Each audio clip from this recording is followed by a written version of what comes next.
All right, dancing on the ceiling. Look what I did here. Here's B flat 6. B flat major 7 would normally be that, right? There's B flat 6. Okay. Remember how we talked about that before? How, just kind of using some logic here. Okay, we know our B flat major 7 chord is that, right? Or actually, I'm sorry, we can do that for B flat major 7 chord, right? Or we can also do that. So what I'm doing is I can go to the 6 here, right? Now I went and I played a B flat in there. I did this inversion instead. Could you do this? Sure, you can do that as well.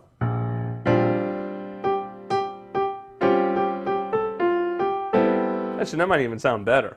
Personally, I liked this at the time.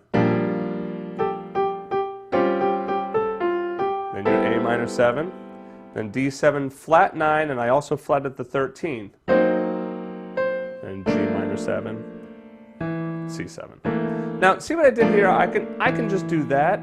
I can keep the rest of the notes of the chord that are staying the same and just move that bass down. It gets kind of a nice kind of classical feel to it. Or if you want, you can hit all the notes again.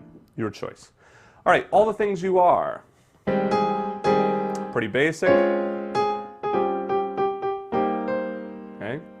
Now, what you will notice, let me pause for a second and tell you about that.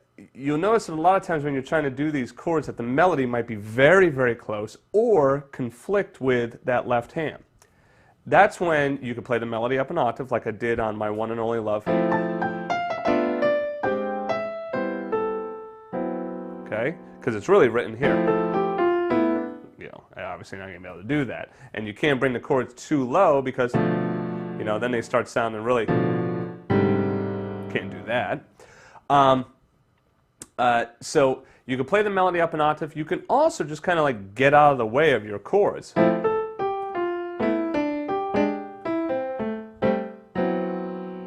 So you can kind of intermingle the melody and the chords together. That's a little tricky.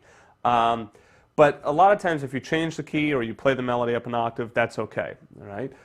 You can also play different chords, just root 7 chord shells or root 3 chord shells, and that's where they really come in handy because you can play them a lot lower, like this.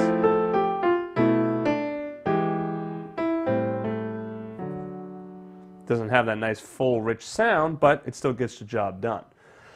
Okay, so all the things you are, just F minor 7, B flat minor 7, E flat 7, A flat major 7. Just stock right out of those beginning pages there that I went through. All right, D7. I'm sorry, Prelude to a Kiss here, Prelude to a Kiss, D7. I'm still stuffed up, you'll have to forgive me. Okay, so basic D7 chord. Now here we go to that G7, right? Instead of doing that, playing the sharp 5. This is the augmented.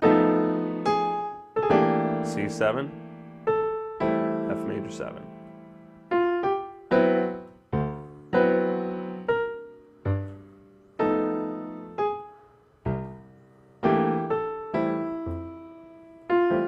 So you can kind of change the rhythm around in order to get those roots in there.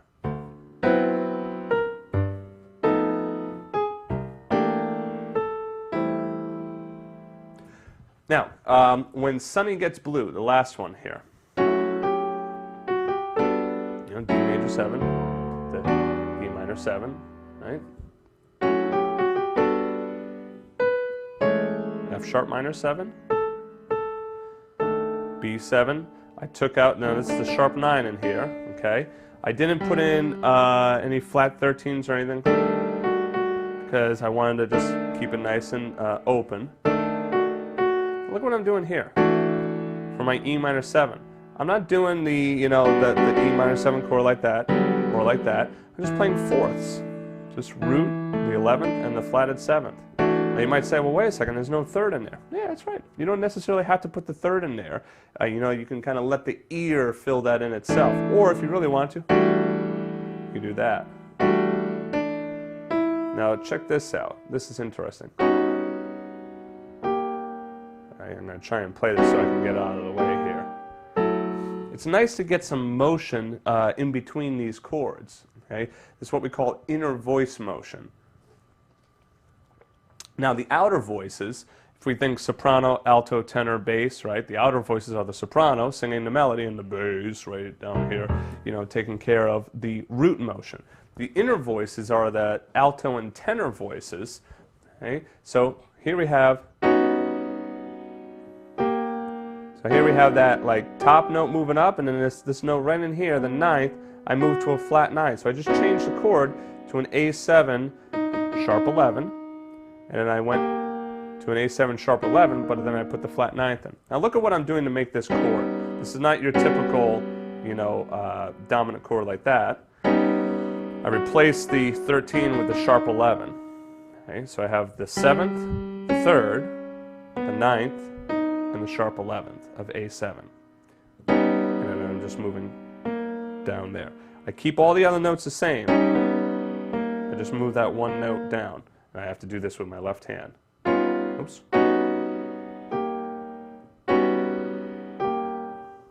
Now, this is going to be tricky for you at first. Try moving your fingers deeper into the key bed, all right? It'll make it a little bit easier for you. So rather than playing it down here, play it deeper in here like this. Okay. So that is 8 songs using the techniques that we've talked about on this DVD.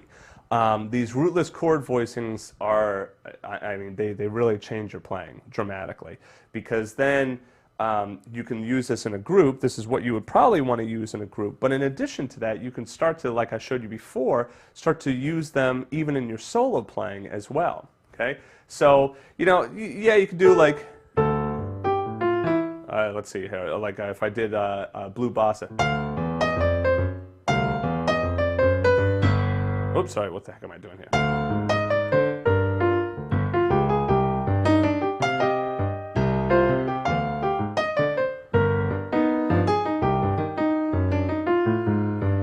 I could do bass line stuff like that, you know. I could do just chord shells. But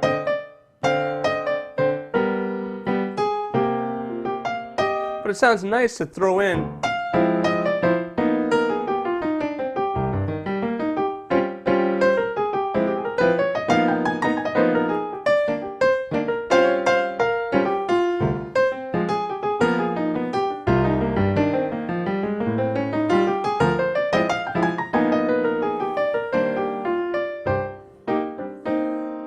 see how it's nice to throw in those chords as well, those rootless chords, rather than, you know, always doing a bass and, you know, always putting the root of the chord in there. It's nice to kind of let the listener do a little bit of work and use their ear to fill in some of those notes that aren't there. Okay, so from here, what I would suggest that you do is don't necessarily try doing new songs. I mean, if you have a song you're already working on, you want to apply these techniques, then go ahead and knock yourself out. But if you're looking for a direction, I'd say take one of these 8 songs and finish the rest of the song, okay? If you wanted some help or you need some help, feel free to post a question on the users forum or contact me, all right? And I'll give you some pointers, all right? As far as that improvisation stuff goes, don't worry, I am going to be doing a bunch of improvisation lessons coming up, in which I improvise over the songs and talk about what it is that I'm doing, all right?